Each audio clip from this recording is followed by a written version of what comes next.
Get ready with me while I give you 5 ways to elevate your crochet projects. Start with the first tip is to block your project. I used to think that blocking projects was a waste of time and that it made no difference to the end product, but blocking your projects makes the drape so much better.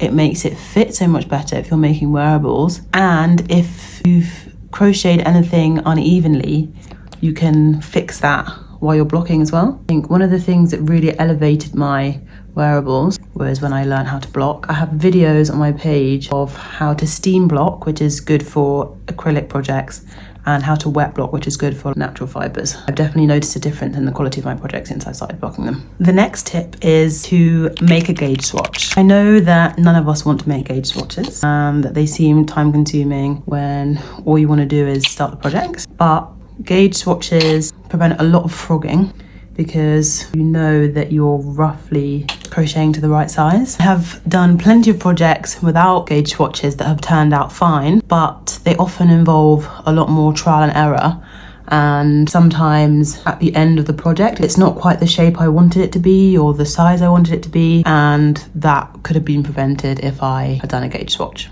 Normally how I do this is I just crochet a swatch of 4x4 in whatever stitch I'm going to use for the project, and then scale that upwards for different panels or different sections of the full size projects. Next tip is to pay attention to detail throughout the project.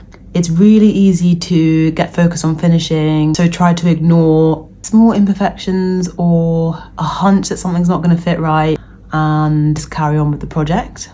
But I think it's important, if you're making a wearable, to try it on while you're making it. If it's not a wearable, just to be looking out, checking that the number of stitches is the same, that both sides of whatever project you're doing are even, for example. My projects became so much better once I paid attention to detail while I was crocheting. That also applies to your tension. Make sure you're checking that your tension is the same throughout. It's not looser or tighter, causing different sections of your project to look very different. The next tip is to choose your yarn wisely.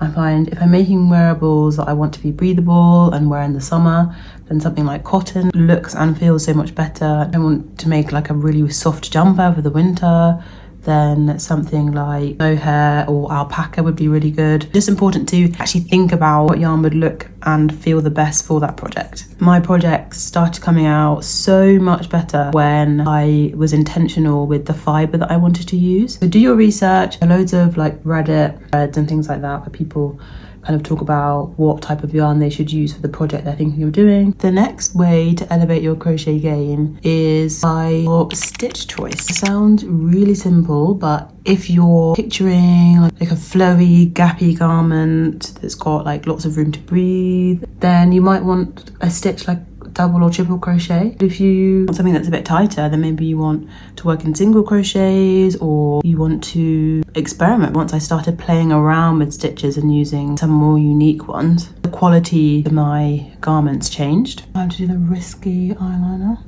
Why do they make mascara so hard to open? My favourite stitch is probably the Suzette stitch. It makes a really lovely, quite dense pattern. The next tip is to experiment with colour. Having full colour combos make a massive difference to how polished crochet project can look. Okay, I'm all done. But I hope those tips were useful and you can use them to elevate your crochet game.